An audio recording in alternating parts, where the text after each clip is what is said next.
এই দেখেন প্রথমে আপনি হচ্ছে কি আপনার মোবাইল ব্রাউজারে ঢুকলেন, ঢোকার পরে হচ্ছে অ্যাকাউন্ট লগ ইন করবেন।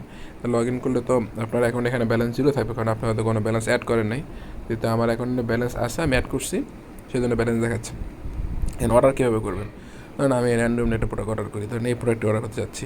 এখানে গেলাম, এখানে যাওয়ার পর হচ্ছে কি আপনার এই যে বাই নাও, আর হচ্ছে অ্যাড কার্ড করলে এখানে সেভ থাকে, মানে পরবর্তী ভবিষ্যতে কোনো অর্ডার করার জন্য। তো আমি এখন ডাইরেক্ট অর্ডার করবো, মানে সেভ করতেছি না আর কি, এটা অর্ডার করে দেবো এক পিস কোনো একটা জিনিস। এই যে এখানে ধরেন এখানে আইটেম শো করতেছে, তো আমি এক পিস নেবো আমার পছন্দের জিনিস। এই যে বাই ফর ইট, হ্যাঁ, এটা বাই নাও আবার ক্লিক করলাম। ক্লিক করার পরে এইখানে আপনার হয়তো যদি অ্যাড্রেস না থাকে, হ্যাঁ, এই যে যেখানে প্লাস চিহ্ন আছে, যদি অ্যাড্রেস না থাকে তাহলে প্লাস ক্লিক করবেন। প্লাস করে আপনার নাম, ধরেন আপনার নাম আপনি লিখলেন, আপনার মোবাইল নাম্বার, আপনার কান্ট্রি বাংলাদেশ, আর আপনি সিলেট, আপনি যদি সিলেটের হন সিলেটে দেন, সমস্যা নেই। এবার আপনার সিলেটের পুরো অ্যাড্রেসটা, যেটা আপনার মানে বাসার ডেলিভারি অ্যাড্রেস, যদি পরে যখন আপনি আমাদের অফিস থেকে আর কি কোরিয়ার মাধ্যমে হোক বা ফার্স্টের মাধ্যমে যখন প্রোডাক্টটা নেবেন, তখন তো আপনি অ্যাড্রেসটা দিবেন, তাই না? সেই অ্যাড্রেস এখানে বসায় দেন, পোস্টাল কোডটা দিয়ে দেন, না জানা থাকলে আপনি একটা র্যান্ডম পোস্টাল কোড দিয়ে দেন, আপনার ইমেল অ্যাড্রেসটা দেন, দিয়ে আপনি এটা সেভ করে দেন। সেভ করে দিলে আপনার এখানে অ্যাড্রেসটা সেভ হয়ে যাবে। অ্যাড্রেস সেভ হয়ে গেলে আপনার প্রোডাক্ট, আপনার অ্যাড্রেস, আর এটা হচ্ছে আমাদের অটোমেটিক ধরে ফেলবে, এটা হচ্ছে আমাদের লজিস্টিক সার্ভিস। হ্যাঁ, এইখানে দেখেন আপনার প্রোডাক্টের প্রাইস 957 টাকা, এই যে আমার প্রোডাক্টের প্রাইস দেখছেন। এখন আমরা হচ্ছে প্রোডাক্ট কেনার জন্য 10% লাভ করি, এই যে পার্সেল সার্ভিস ফি, এই যে এটা হচ্ছে 10% প্রফিট, এই 55 টাকায় আমাদের লাভ। আর এই যে ডোমেস্টিক চার্জ 91 টাকা, এইটা প্রোডাক্ট ভ্যারি করে, মানে এটা হচ্ছে কি আপনার ওই সাপ্লায়ারের মানে দেওয়া ডিমান্ড, যে ওরা হচ্ছে ওদের অফিস থেকে আমাদের অফিস পৌঁছানো পর্যন্ত এই খরচটা সে নিবে, বুঝতে পারছেন? এটা সে হচ্ছে কি আপনার 91 টাকা এই প্রোডাক্টের জন্য। সব প্রোডাক্ট যেরকম সেম হবে তাই না, এটা কোনো কোনো কোনো কোনো সাপ্লাই ফ্রি দিচ্ছে, কেউ আরও বেশি দিচ্ছে। আপনি কয়েকটা প্রোডাক্ট সার্চ করবেন, যে কম দেবে তার থেকে নেবেন। কেউ হয়তো দেখা গেছে যে 90 টাকা নিচ্ছে, কেউ 80 টাকা নিচ্ছে, কেউ 10 টাকা নিচ্ছে, বা কেউ হয়তো সেখানে নিচ্ছেই না, কেউ হয়তো শুধু এখানে নিচ্ছে 500 টাকা, মানে প্রোডাক্টের দাম 900, নিচ্ছে এখানে 500। তার থেকে অর্ডার করেন না, আপনি অন্য সাপ্লাই থেকে অর্ডার করেন। ধরেন আরেকটা প্রোডাক্ট অর্ডার ট্রাই করি, হ্যাঁ, ওইটা দেখলেন আপনার দেখলেন 91 টাকা। এখন অন্য ট্রাই করবো, দেখি এখানে আসলে কত দেখায়। এটা আসলে আমাদের না, এটা হচ্ছে চায়না থেকে সরাসরি, এটা আমাদের সাথে কোনো কন্ট্রোলও না এটার। এখন ধরেন আমি এই প্রোডাক্টটাই এখান থেকে যদি 5 পিস অর্ডার করতে যাই, বাই নাও, এখানে দেখেন, এই দেখেন, এই দেখ 330 টাকা, এটা হচ্ছে 5 পিসের জন্য। এই যে টোটাল প্রোডাক্ট বিল আছে 4000, আর হচ্ছে আমাদের লাভ হচ্ছে 420 টাকা। আর এটা হচ্ছে ডোমেস্টিক সার্ভিস চার্জ, এটা হচ্ছে চায়নার সাপ্লায়ার টু আমাদের চায়না অফিস খরচ, দেখছেন? সব মিলে একসাথে এত টাকা বিল আসে। এখন আমি ধরেন এইটাই অর্ডার প্লেস করে দিই, এখানে অর্ডার কনফার্মেশন করে দিই। করে দেওয়ার পরে এখানে দেখেন, এখানে যে ব্যালেন্স থেকে টাকা কাটবে। এখন আপনার তো ব্যালেন্স জিরো, আপনার দরকার নেই এটা। আপনার এই যে উদ্যোক্তা পে, আপনি এখানে ক্লিক করেন। ক্লিক করার পরে অটোমেটিক ওই যে একটা অ্যাড্রেস সিলেক্ট করেছেন, ওটা এখানে এমনি শো করবে, আপনার কিছু করার নাই।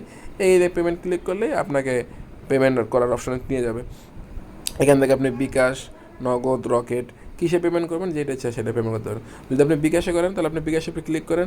বিকাশে ক্লিক করে এই যে এখানে বিকাশের এই নাম্বারটা হচ্ছে, এই নাম্বারটা কপি করে এই নাম্বারটা সেন্ড মানি করে দেন। সেন্ড মানি এই যে টাকার এমন দেখাচ্ছে, টোটাল কত টাকা বিল আসছে, 5053 টাকা। যেটা আসবে ওটা বিল পেমেন্ট করে ট্রানজাকশন আইডিটা, বিকাশের ট্রানজাকশন আইডি থাকে।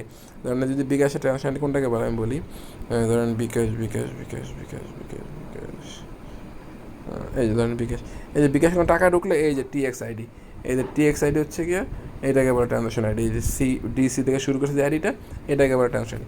এই আইডিটা কপি করে এখানে পেস্ট করে এখানে ছেড়ে দেন। ছেড়ে দিয়ে আপনি এখানে ক্লিক করেন, ভেরিফিকেশন ক্লিক করেন। আমাদের অ্যাকাউন্টে শো করবে যে আপনি টাকা পাঠাচ্ছেন, এবং এইটা আমরা যখন এখান থেকে ক্লিয়ার দেবো, হ্যাঁ আমরা টাকা রিসিভ করছি, অটোমেটিকলি এই অর্ডারটা চায়নাতে প্লেস হয়ে যাবে। এখন দেখেন আমি কিন্তু টাকা দিইনি, জাস্ট আপনাকে দেখানোর জন্য। এইটা কিন্তু অলরেডি অর্ডার হয়ে গেছে। এটা দেখবেন কীভাবে, এই যে দেখেন ওয়ান টাইম অর্ডার, এখানে গেলে দেখবেন যে এটা অর্ডার হয়ে গেছে। দেখেন এই যে অর্ডার হয়ে গেছে, ক্যান্সেল অপশন আছে, পেমেন্ট অপশন আছে, মানে এটা পেমেন্ট পেন্ডিং, মানে আমি অর্ডার ক্লিক করেছিলাম কিন্তু টাকাটা ক্লিয়ার মানে করিনি। এই যে টাকাটা 4957 টাকা প্লাস বিকাশের খরচ সহ এই টাকা 5100 টাকা মানে দেখাচ্ছিল, এটাই হচ্ছে সেই টাকাটা। এটা যে আমি ক্লিক করলাম দিই নেই, আমি এখন আবার দেওয়া ট্রাই করতে পারবো, কারণ আমি তখন দিই নেই। এটাই হচ্ছে কি আপনার। আর আপনি যদি বলেন না এটা অর্ডার আমি করবো না, ক্যান্সেল করে দেবো, ক্যান্সেল করে দেন, ডিলিট করে দেন, এই অর্ডারটা অটোমেটিক আমাদের এখানে ডিলিট হয়ে গেছে। আর অর্ডার করার পরে দেখবেন এখানে আমরা যখন রিসিভ করবো আমাদের অ্যাকাউন্ট থেকে, এখানে যখন পেড লেখা উঠবে, পেড, বুঝবেন দিয়ে অর্ডারটা রিসিভ হয়েছে। আর এইখানে লেখা দেবেন যে মেল, এটা হচ্ছে কোনটা, এটা হচ্ছে এই প্রোডাক্টটা চায়নার সাপ্লায়ার অলরেডি আমাদের অ্যাকাউন্টের জন্য বা আপনার মানে আমাদের অফিসের দিকে পাঠিয়ে দিছে, সেটাকে বলে মেল। এই যে ট্র্যাকিং নাম্বার, হ্যাঁ, অলরেডি প্রোডাক্টটা পাইপলাইনে আছে, মানে প্রোডাক্ট অলরেডি সাপ্লায়ারের থেকে আমাদের অফিসের দিকে রওনা হয়েছে। এইটা আবার এখানে আপনি চেক করে দেখতে পারবেন, মানে অ্যাকাউন্টের যে ইয়াটা, এটাকে কী বলে হচ্ছে, মানে কী অবস্থায় আছে। আবার এই প্রোডাক্টটা ইনভ্যালিড, মানে এটা হচ্ছে আমি অর্ডার করে আবার ক্যান্সেল করে দিয়েছিলাম। এই প্রোডাক্টটা অলরেডি আমি রিসিভ করছি, হ্যাঁ, মানে এই অ্যাকাউন্ট রিসিভ করছি, এই যে রিসিভ কনফার্মেশন রিসিভ হয়ে গেছে, ইনভ্যালিড কেটে দেওয়া হয়েছিল। এরকম আপনি আপনার এইখানেই আপনার ট্র্যাকিং দেখতে পারবেন, যে এই মেইল দেখলে বুঝবেন, এখানে মেইল আসলে বুঝবেন যে সাপ্লায়ার থেকে প্রোডাক্ট রওনা দিয়েছে। এখানে পার্সেস লেখা থাকলে বুঝবেন যে অলরেডি চায়নায় প্রোডাক্টটা কেনা হয়ে গেছে। তারপর এখানে শিপ লেখা থাকলে বুঝবেন যে চায়না থেকে প্রোডাক্ট বাংলাদেশে রওনা দিয়েছে। এখানে রিসিভ বাটন আসবে, তখন বুঝবেন যে প্রোডাক্টটা বাংলাদেশে অফিসে চলে আসে। মানে আপনি ট্র্যাকিংগুলো এখানেই দেখতে পারবেন।